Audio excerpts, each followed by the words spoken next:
Another day, another reveal of LEGO Star Wars Summer 2025 sets, and today we've got 3 of them, all of which are very small, and frankly should have been part of the January wave. I don't know why they started doing this little June wave thing right after the big May wave. Let's start out with the one that I think is the most hyped, with the Koon's Jedi Starfighter Microfighter. They've got the official pricing on LEGO.com, tariffs included for the US, and it's still going to be $15. This one was rumored to get a price increase to $18, and I think LEGO realized how crazy that was, and they decided to eat it, and they've dropped it back to 15, because I think, like, literally if you scan this at Target, it was showing up as 18. That's what people had told me, but who knows? The dust still seems to be settling on a lot of these tariff things, so we'll see how that pans out. But the box art is where we'll start on this one. It is not on Koon, which is what I think people kind of assumed based on the ARC 170 box art starting out 2025 with the Plo Koon Starfighter on the box. Like, why wouldn't they match? But they don't match. Apparently, this box art is supposed to be based on Season 4 of the Clone Wars, where you see, like, the Plos Bros arc or whatever. So that is what the box art is, or at least that's what people on Instagram DM me and told me. More importantly, the Plo Koon Starfighter build looks nice. It's, I mean, still a microfighter. It's not as nice as a full-size build would have been, but as far as microfighters go, it's good. You've also got the astromech droid head, no body included. And then finally, we actually have Plo Koon.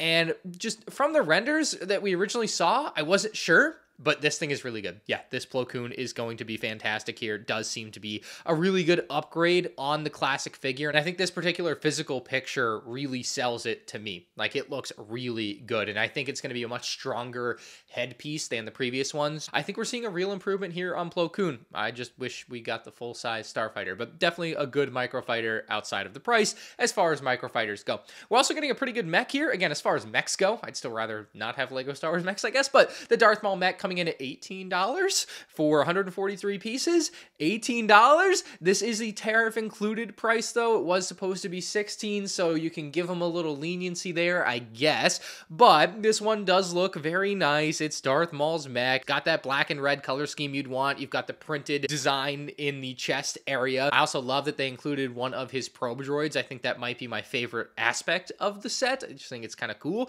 And then finally, you've got the Darth Maul minifig, which to me is a huge disappointment. Once again, going with the pupilless design that looks terrible for Darth Maul. Maybe another very hyped set, but the build definitely, I think, let a lot of people down when it leaked, is the Death Trooper and Night Trooper battle pack. And yes, battle packs are seeing another price increase. They were already crazy expensive at $20, but due to the tariffs, which again should be 10%, so it's interesting that this price has gone up 15%. It almost screams greed instead of, like, actually just following what the tariff is, but it's up $3 to $23, which is just insane. Now, looking at the set's box, I think this set basically confirms that LEGO is moving to a new box size for battle packs permanently, and it's going to be this more square box instead of the rectangular one that we had seen since basically 2007, although they slightly changed it in 2009, and there have been some variations, but it seems like this may be the new status quo, which is kind of sad. I am going to miss those rectangular boxes, certainly. The figures, of course, we've got 2 Death Troopers, which look awesome, really greatly detailed. Unfortunately, they are both the same. I was hoping we would get some variations there. Like, it feels cheap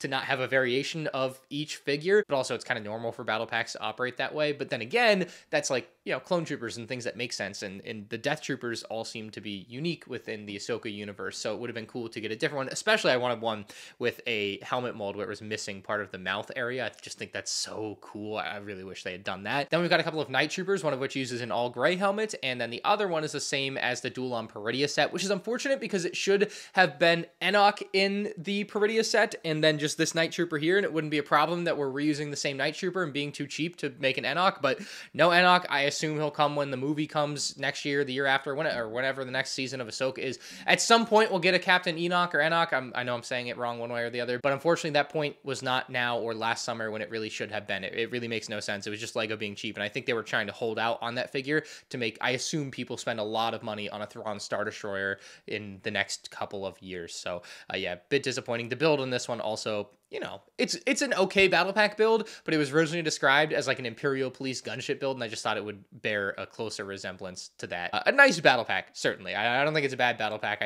There were some things that I wish they did better with the figure variants, but like still, great battle pack, good for army building, certainly. But those are all 3 June 1st, 2025 sets, which I still don't know why are releasing on June 1st and not January 1st, but that's besides the point. Let me know your thoughts on them in the comment section below. If you enjoyed, hit the like button and subscribe so you can check out my reviews of all of these sets when I get them in hand later in the month. See ya.